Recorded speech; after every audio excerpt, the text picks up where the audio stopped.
কি করো তরু? এই যে তোমার গাছে এত সুন্দর সুন্দর ফুল, এগুলো না দেখে কি আর পারা যায়? আচ্ছা, এই যে এই গোলাপ গাছটাতে না দু ধরনের ফুল আছে। হ্যাঁ, এটা কিন্তু কালার কিন্তু দুইটা, তুমি দেখছো?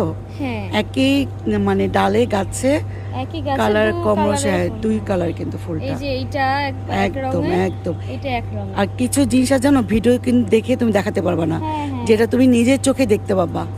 আর নিজের চোখে এত একদম একদম দারুণ দেখাচ্ছে, ওইখানে ভিউটা একবার দেখানোর চেষ্টা ওই যে করো। ওই যে এটা ওই হ্যাঁ। গোলাপগুলো দেখছো একদম ঝুল করে, বড় বড় গাছ। একদম। আর আমি যে লোহা দিয়ে এটা বেঁধেছি, আর এই গাছগুলো না সাধারণত হ্যাঁ। কখনো যদি তুমি ইউরোপ কান্ট্রিতে যাও, হ্যাঁ। দেখবা ইউরোপে হয় কি এই গোলাপগুলা আরো বড় থাকে, ওটা একদম ওরা বিল্ডিং এ পর্যন্ত তুলে দেয়, হ্যাঁ, হ্যাঁ, বুঝছো?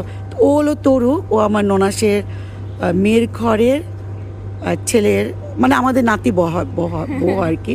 খুবই লক্ষ্যে একটা মেয়ে, খুবই মজা করি, ভাবি ডাকে আমাকে। এই যে দেখো জবা ফুলগুলো। হ্যাঁ, ওটা তোমার বড় ভাবির বাসা, ও, বুঝছো? আচ্ছা আচ্ছা।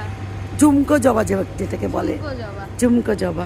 আর মানে একদম এত একদম দারুণ দেখাচ্ছে, এটা মনে হয় খালি চোখে না দেখলে কেউ বুঝতে পারবে না যে একটা বাগান কত সৌন্দর্য ক্যারি করতে পারে। একদম একদম। তাই না? আর রুচিও যারা- থাকতে হবে। সেটাই, কারো রুচি না থাকলে কেউ ওইভাবে সাজাইতে পারবে না, বা শুধু শুধু গাছ লাগায় রাখে দিলাম পড়ে থাকলো, সেটাও কিন্তু হয় না। যত্ন নেওয়া লাগে, যত্ন নিলেই এত সুন্দর, মানে আর এত সুন্দর। তুমি এখানে আসো, এই লাল গোলাপগুলো দেখো, এই দেখো। এগুলো এইটা একদম লাল না, এটা হচ্ছে একটু মানে ইয়া গোলাপি টাইপের, রঙের। না ঠিক রানী- গোলাপিও চলে না, রানী হচ্ছে হ্যাঁ। কেমন জানি একটা কালার, এটা কি রানী- টকটকে লাল না। না না, টকটকে লাল না, রানী গোলাপি বা লালের মিশ্রণের মতন, কালারটা ভালোভাবে বোঝা যাচ্ছে কিনা। তারপরে আবার এদিকে আরো আছে গাছ, এগুলো তো হয় হাজারি গোলাপি কেটে দিলাম, মাত্র কেটে দিলাম। কেটে কেটে দেওয়া হয়েছে যেন আরো ভালোভাবে হয়। এই যে এখানে ও দাঁড়াইছে, কি ভালো খুবই লাগতেছে। সুন্দর। এই যে দেখো ছোট্ট ছোট্ট। এটা একদম পিচ্ছি, দেখছো? হ্যাঁ, এই রংটা অনেক ভালো লাগে আমার। তো এই হলো আমাদের সময়, এইভাবে কাটে, গার্ডেনিং করে কাটে, রান্না করে কাটে।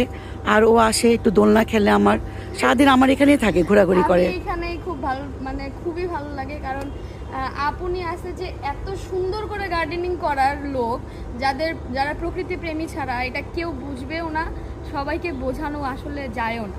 তো যারা আসলে বোঝে, গাছ ভালোবাসে, যারা প্রকৃতি ভালোবাসে, তারা যে কেউ এখানে আসলে মনে হবে না আমি বাসায় যাই, আমি এখানেই থাকি, এই আর কি।